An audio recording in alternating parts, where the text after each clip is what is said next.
कैसे गरिमा सिंह को live TV पे झूठ बोलना पड़ गया भारी, किस तरह अजय आलोक ने गरिमा सिंह के झूठ को बेनकाब किया और क्या क्या गरिमा सिंह ने जब उनका झूठ पकड़ा गया वो भी लाइव टीवी पे, यही सब देखेंगे सुपर धुला से भरपूर आज के इस मजेदार वीडियो में। तो दोस्तों वीडियो में अंत तक जरूर बने रहिएगा। गरिमा सिंह अपने रवीश बाबू की एक वामपंथन बहन, इन दोनों में एक चीज कॉमन है और वो चीज है सरकार विरोध, मोदी विरोध, बीजेपी विरोध। जी हाँ दोस्तों, इन दोनों में यही एक बात है जो कॉमन है। देखो, सरकार विरोध और क्रिटिसिज्म समझ में आता है जब वही क्रिटिसिज्म हेट्रेट में तब्दील हो जाता है, हेट्रेट में बदल जाता है तो वो प्रॉब्लमेटिक हो जाता है और यही प्रॉब्लम चल रही है इन दिनों इनके साथ भी, और अपने रवीश बाबू तो उस प्रॉब्लम के शिकार हैं ही। खैर, coming back to the topic, कई बार हमने इन मैडम को उनके डिबेट शोज में आधी अधूरी जानकारी शेयर करते हुए, झूठ बोलते हुए, झूठ परसते हुए देखा भी है, सुना भी है। वो अलग बात है कि बीजेपी के प्रवक्ता भी बड़े शातिर है, उनको भी पता होता है कि ये मैडम आधी अधूरी बात बोल रही है, इनको तो पकड़ना पड़ेगा, वो भी लाइव टीवी पे सबके सामने बेनकाब करना पड़ेगा। और वो करते भी है बड़ी चतुराई के साथ और बहुत ही सोफिस्टिकेटेड तरीके से। ये मैडम एक बात भूल गई है कि चालाकी कभी कभार ही काम आती है और तभी काम आती है जब फैक्ट्स आपके साथ हो। जब फैक्ट्स आपके साथ ना हो तो आपकी चतुराई भी किसी काम की नहीं होती है। इन शॉर्ट, बिना फैक्ट्स के चालाकी दिखाना मतलब बिना घासलेट का लालटेन, और आपको तो पता ही है बिना घासलेट यानी कि बिना केरोसिन के लालटेन तो जलने से रहा। देखो दोस्तों, इनके डिबेट शोज को देखिए एक बात तो क्लियर हो जाती है कि इनका काम सिर्फ और सिर्फ विपक्ष का पक्ष ही रखना है। सत्ता पक्ष वालों को तो ये सुनती भी नहीं है, उन्हें ये बोले भी नहीं देती है डिबेट शोज में। Please like, share, subscribe YouTube channel ताकि हम ऐसे कंटेंट्स बनाते रहें और हमारा ये कंटेंट ज्यादा से ज्यादा लोगों तक पहुंचे। तो दोस्तों, ज्यादा वक्त न गवाते हुए let's go back to the topic then. जिस चालाकी का भी आपसे मैंने कुछ देर पहले जिक्र किया, उसी चालाकी का मुजाहिरा करते हुए देखी गई गरिमा सिंह अपने एक हालिया डिबेट शो में। वहां पर ये एक बहुत पुरानी रिपोर्ट को लेकर आज की तारीख में यानी कि सितंबर मंथ में बहस कर रही थी, जबकि वो रिपोर्ट थी जुलाई मंथ की। I am specifically talking about Bihar CAG report, जो कि जुलाई मंथ में आई थी। जो लेटेस्ट रिपोर्ट थी उस पर इन्होंने डिस्कशन नहीं की, उन्होंने डिस्कशन की 2 महीने वाली पुरानी रिपोर्ट पर। बट दीदी शायद यहाँ पर एक बार भूल गई कि आज उनके सामने कोई और नहीं, बीजेपी के अजय आलोक है, जो फैक्ट्स को लेके, रिपोर्ट्स को लेके, पेपर्स को लेके, पेपर वर्क को लेके, होमवर्क को लेके बहुत ही पक्के हैं, बहुत ही चालाक हैं। अजय आलोक ने ज्यादा कुछ नहीं किया इस डिबेट शो में, वो अपने पुरानी रिपोर्ट का हवाला दे रही थी जुलाई मंथ वाले, तो ये सितंबर मंथ का जो लेटेस्ट रिपोर्ट है उसको लेकर उनके सामने आ गए, जिसका उनके पास कोई जवाब नहीं था। उनकी लिटरली बोलती बंद हो गई थी। और इसी लेटेस्ट रिपोर्ट के साथ अजय आलोक ने जो इनकी बखिया उधेड़ी है, नौबत यहाँ तक आ गई थी। एक मोमेंट के लिए ये मैडम, ये दीदी अपने चैनल पर ही रोने वाली थी। जी हाँ, रोती सी हो गई थी ये। अब ये सब कैसे हुआ, ये सब सोच रहे हो ना, उसके लिए आज का ये वीडियो देखते हैं दोस्तों। Have a look. Ashok Chaudhary को हम किस बात की जांच करें? एक कॉर्पोरेट स्ट्रेटेजिस्ट आके यहाँ पे चुनावी राजनीति में उतरा है मशरूम की तरह, उसने आरोप लगाए हैं, उस पर हम जांच करें। अगर उनके पास प्रमाण है तो कोर्ट में जाएं। अशोक चौधरी यही तो कह रहे हैं। बात तो सही है। भेज दिया अशोक चौधरी केस में, कोर्ट केस करेंगे। ये कॉर्पोरेट स्ट्रेटेजिस्ट अशोक चौधरी नाम केस लीजिए ना, करेंगे, प्रशांत किशोर लीगल का। नोटिस भेज चुके हैं, ये केस करेंगे अशोक चौधरी। संजय जायसवाल ने ऑलरेडी केस फाइल कर दिया है। चर्चा में प्रधानमंत्री नरेंद्र मोदी की स्ट्रेटेजी बना रहा था 2014 में। इतना करप्ट आदमी यानी कि प्रधानमंत्री नरेंद्र मोदी की स्ट्रेटेजी बना रहा था। फंस गई। कॉर्पोरेट इलेक्शन मैनेजमेंट को कॉर्पोरेट स्टाइल में हैंडल करने वाले स्ट्रेटजिस्ट थे। अरे प्रधानमंत्री मोदी की उन्होंने की 14 के चुनाव में, 15 में नीतीश जी की, वाईएसआर की, ममता की, कांग्रेस के राहुल गांधी की खाट यात्रा ऐसी निकाली कि कांग्रेस की खाट खड़ी हो गई उत्तर प्रदेश में। क्या बात कर रही है? वाईएसआर का फिर करने गए, फिर स्टालिन का करने गए। तो देश भर का इलेक्शन मैनेजमेंट करते करते मन कर रहा है खुद से भी इलेक्शन लड़ने का। करेगी मंगल पांडे की जांच नहीं करेगी, सम्राट चौधरी की फर्जी डिग्री की जांच नहीं करेगी। किस बात की जांच करें भाई?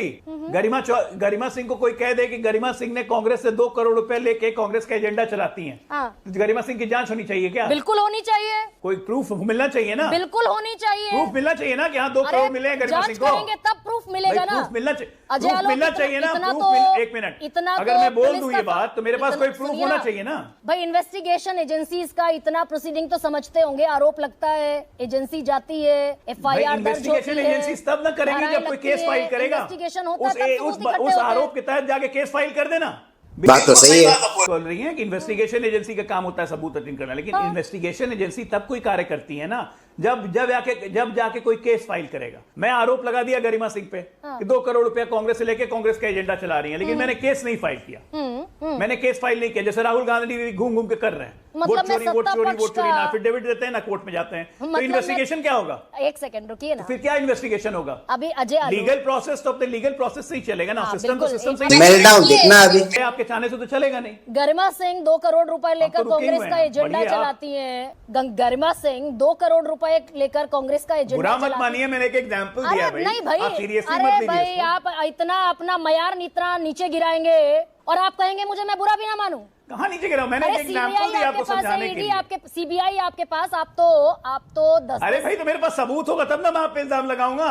वही बात तो मैं समझा रहा हूं कि नॉन लेकिन सीरियस आदमी public इल्जाम लगाएगा तो उसको discourse में- गंभीरता से नहीं लेना चाहिए। तो सबूत तो है नहीं, लेकिन एक नेशनल टेलीविजन पर बैठकर एक नेशनल रिप्रेजेंटेटिव को आप 2 करोड़ लेकर कांग्रेस से नैरेटिव चलाने वाला कहेंगे, यानी कि डिबेट का डिस्कोर्स को मैंने नीचे एक गिराने एग्जांपल का दिया, आप सीरियसली मेल्टडाउन करते हुए दिखेंगे। ये तो चोर की दाढ़ी में तिनका लग रहा है मुझे अब। हाँ, बताइए ना, बताइए इस पॉइंट पर आना क्यों पड़ा डॉक्टर मैंने अजय तो एक आलोक? एग्जांपल दिया भाई, आप उसको इतना सीरियसली ले ली। व्यक्तिगत मुझे होने चोर की की दाढ़ी जरूरत में क्यों तिनका पड़ी लग अजय रहा है। आलोक को? सही में है क्या ऐसा? क्योंकि मैंने अशोक चौधरी के भ्रष्टाचार के, मंगल पांडे के, संजय जायसवाल के, दिलीप जायसवाल के भ्रष्टाचार अरे के दागे खोल भ्रष्टाचार दिए। की रिपोर्ट है तो कोर्ट में केस कीजिए ना, जाके कोर्ट में नहीं करना है, थाने में केस कीजिए। अच्छा, किसने अब मना कंचना, किया? ठीक है। Take all your evidence and file a case. Law तो नोटिस किया इनका वाला ये इंटरप्शन रोक टोक वाला बिहेवियर, मुझे लग रहा है ये एक स्ट्रैटेजी के तहत करिए कि सत्ता पक्ष वाले जब भी बोलने के लिए आएंगे तो इनको इतना रोको टोको, इतना इंटरप्ट करो कि अपने फ्लो से भटक जाए। ऐसे सिमिलर सा कुछ अपने प्रीवियस डिबेट में भी ट्राई कर चुकी है राधिका खेड़ा के साथ। वहां पर अलग बात है, राधिका खेड़ा ने इनको जमकर धोया, जमकर सुनाया इनको।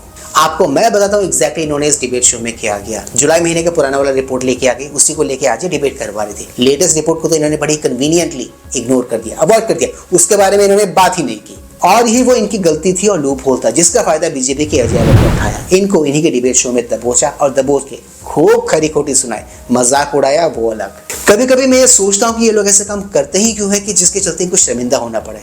फिर एक कहावत मेरे दिमाग में आती है दोस्तों, और वो कहावत है, वो वामपंथी क्या जो बेशरम ना हो। जी हाँ दोस्तों, वामपंथी होगा यही है वो बेशरम रंग। एक बात तो तय है दोस्तों, ये डिबेट मैडम को बहुत लंबे समय तक याद रहने वाला है। उसके ऊपर से अजय आलोक को वो वाला स्टेटमेंट, वो जो एग्जाम्पल उन्होंने दिया था कि 2 करोड़ लेके कांग्रेस का एजेंडा चलाती है, ये बात मैडम को इतनी चुभ गई, इतनी बुरी लग गई कि आपने नोटिस किया होगा डिबेट के अंत में आते आते मैडम रोतू सी हो गई थी, रोने वाली थी ऑलमोस्ट, लगभग वो टोन जो था वो मेलोडाउन हो गया था, अगर आपने ऑब्जर्व किया होगा तो। और फिर ये दीदी बीजेपी के प्रवक्ता से शिकायत करते हुए कहती है कि आपने एग्जाम्पल भी दिया था 2 करोड़ वाला, क्यों दिया, कैसे दे दिया आपने? उन्होंने निकाल लिया अपना विक्टिम कार्ड कि आप नेशनल टीवी पे एक प्रवक्ता से ऐसा कैसे कह सकते हैं, एक न्यूज एंकर से ऐसा कैसे कह सकते हैं। बट जिसने भी ये डिबेट को शुरू से देखा है वो एक बात अच्छे से जान गया होगा कि इस पर्सनल अटैक की शुरुआत किसी और ने नहीं बल्कि दीदी ने की थी, खुद इन्होंने की थी। और अब सामने वाला उनको जब काउंटर कर रहा है तो उनको बुरा लग गया, उनको मिर्ची लग गई। Anyways the bottom line is, इस डिबेट को करवाने का दीदी का मकसद एक्चुअली किसी एक पर्टिकुलर पार्टी के पक्ष में माहौल बनाना और एक पर्टिकुलर पार्टी के अगेंस्ट में माहौल को सेट करना था। Simple as that. अब इन दीदी की फेवरेट पार्टी कौन सी वाली है, फेवरेट नेता कौन है, ये मुझे आपको बताने की जरूरत नहीं है। इनके डिबेट शोज देख लेना, इनकी लीनिंग किस तरह आपको दिख जाएगी, आपको समझ में आ जाएगा। अब उस पर मैं क्या ही कहूँ, देखो इस डिबेट के इस पर्टिकुलर अंश को सुन के देख के जो मुझे लगा वो मैंने बोल दिया। ऐसा मैंने क्यों कहा? क्योंकि अगर ये दीदी चाहे तो नए वाले लेटेस्ट रिपोर्ट को लेकर भी चर्चा करवा सकती थी, बट इन्होंने ऐसा नहीं किया। इन्होंने क्या किया, इन्होंने पुराना वाला रिपोर्ट उठाया। क्यों? क्योंकि वो उनके नैरेटिव को ज्यादा सूट कर रहा था और नए वाला इनके नैरेटिव को बिल्कुल भी सूट नहीं कर रहा था। सो उन्होंने पुराना वाला चुना, उसी पे डिबेट करवाने की कोशिश की, बट भूल गई दुनिया फैक्ट्स पे चलती है, लेटेस्ट रिपोर्ट्स पे चलती है, पुराने रिपोर्ट्स पे नहीं। तो दोस्तों आज के इस मजेदार वीडियो में सिर्फ इतना ही। मैं मिलूंगा आप सबके साथ अपने अगले व्लॉग में। And yes, do not forget to like share subscribe YouTube channel. इससे हमें शक्ति मिलती है, इससे हमें ताकत मिलती है और इससे हमें मोटिवेशन मिलती है। कीप स्माइलिंग दोस्तों।